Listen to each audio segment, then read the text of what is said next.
بسم اللہ الرحمن الرحیم۔ السلام علیکم۔ میں ہوں علی اصغر اور آپ دیکھ رہے ہیں میرا یوٹیوب چینل۔ تحریک لبیک پاکستان اور حکومت کے درمیان مذاکرات، جبکہ دوسری جانب حکومت کے اوچھے ہتھکنڈے جاری اور تحریک لبیک پاکستان کے ایک اور رہنما کے گھر کو گرا دیا گیا۔ اس ویڈیو میں ہم اسی کے متعلق بات کریں گے۔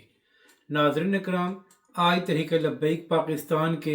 لانگ مارچ کا چوتھا روز ہے۔ ناظرین اکرام، اس وقت مارچ میں تحریک لبیک پاکستان کے اراکین شورا اور حافظ سعد رضوی موجود ہیں، اور اس کے ساتھ ساتھ تحریک لبیک پاکستان کے ہزاروں کارکن بھی وہاں پر ہیں۔ ناظرین اکرام، تحریک لبیک پاکستان نے یہ مارچ کسی حکومت یا ادارے کے خلاف شروع نہیں کیا تھا، بلکہ تحریک لبیک پاکستان کا یہ لانگ مارچ کرنے کا مقصد یہ تھا کہ فلسطینی بھائیوں کے ساتھ اظہار یکجہتی کیا جائے، مگر اس کے باوجود حکومت کی جانب سے تحریک لبیک کے خلاف طاقت کا استعمال کیا گیا، جس کی وجہ سے تحریک لبیک کے کارکن شہید اور زخمی ہوئے۔ ناظرین اکرام، حکومت اس حد تک آگے چلی گئی کہ علامہ خادم حسین رضوی علیہ الرحمہ کے مزار کو نقصان پہنچایا گیا اور اس کے دروازے وغیرہ بھی توڑے گئے، اور اس کے ساتھ ساتھ اس کی بے حرمتی بھی کی گئی۔ اور پھر ناظرین اکرام، پولیس اور رینجرز نے حافظ سعد رضوی کے گھر پر بھی حملہ کیا اور ان کی اہل خانہ کو بھی گرفتار کر لیا۔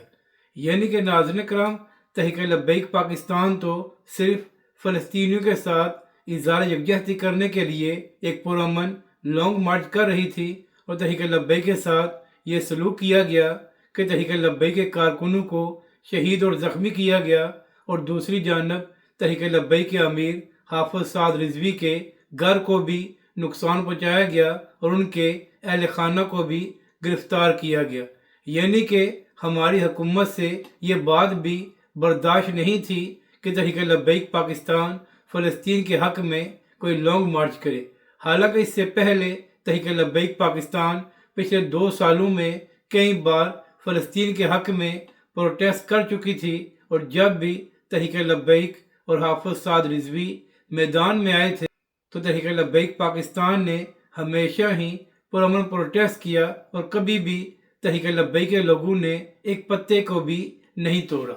مگر اس کے باوجود اس بار حکومت کی جانب سے یہ فیصلہ کیا گیا کہ تحریک لبیک کے خلاف طاقت کا استعمال کیا جائے گا۔ یعنی کہ ناظرین کرام، تحریک لبیک پاکستان نے تو ایک ہی دن صرف چند گھنٹے پروٹیسٹ کرنا تھا، مگر جب حکومت کی جانب سے طاقت کا استعمال کیا گیا تو معاملات اس حد تک آگے چلے گئے ہیں کہ اب تحریک لبیک پاکستان کا جو لانگ مارچ صرف چند گھنٹوں کے لیے ہونا تھا، آج اس کا چوتھا روز ہے اور عوام دن بدن اس میں زیادہ آ رہے ہیں۔ یعنی کہ حکومت نے طاقت کا استعمال بھی کر لیا، حافظ سعد رضوی کے اہل خانہ کو بھی گرفتار کر لیا، مگر وہ تحریک لبیک پاکستان کے لانگ مارچ کو روک نہیں سکے۔ تو کل اسی حوالے سے مفتی منیب الرحمان صاحب اور اس کے بعد مولانا فضل الرحمان نے بھی حکومت اور تحریک لبیک کو کہا تھا کہ آپ دونوں ہی مذاکرات کریں تاکہ معاملات بہتری کی طرف جا سکے۔ تو کل رات اسی حوالے سے تحریک لبیک پاکستان کے ایک رہنما کی جانب سے سوشل میڈیا پر یہ کہا گیا تھا کہ حکومت اور تحریک لبیک کے درمیان مذاکرات شروع ہو گئے ہیں۔ تو یہی وجہ ہے کہ کل رات تحریک لبیک کے کارکنوں پر طاقت کا استعمال بھی نہیں کیا گیا۔ تو اب دیکھنا یہ ہے کہ حکومت اور تحریک لبیک کے درمیان مذاکرات کب تک فائنل ہوتے ہیں اور کب تک یہ معاملات ختم ہوتے ہیں اور کس طرح یہ مذاکرات آگے بڑھتے ہیں۔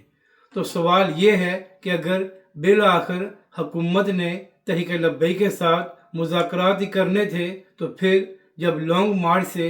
2 دن پہلے تحریک لبیک پاکستان کے مرکز پر پولیس کے ساتھ چڑھائی کی گئی تو بہتر نہیں تھا کہ اسی وقت تحریک لبیک کے ساتھ بات چیت کی جاتی تاکہ معاملات خراب نہ ہوتے۔ ناظرین کرام، ایک جانب حکومت تحریک لبیک کے ساتھ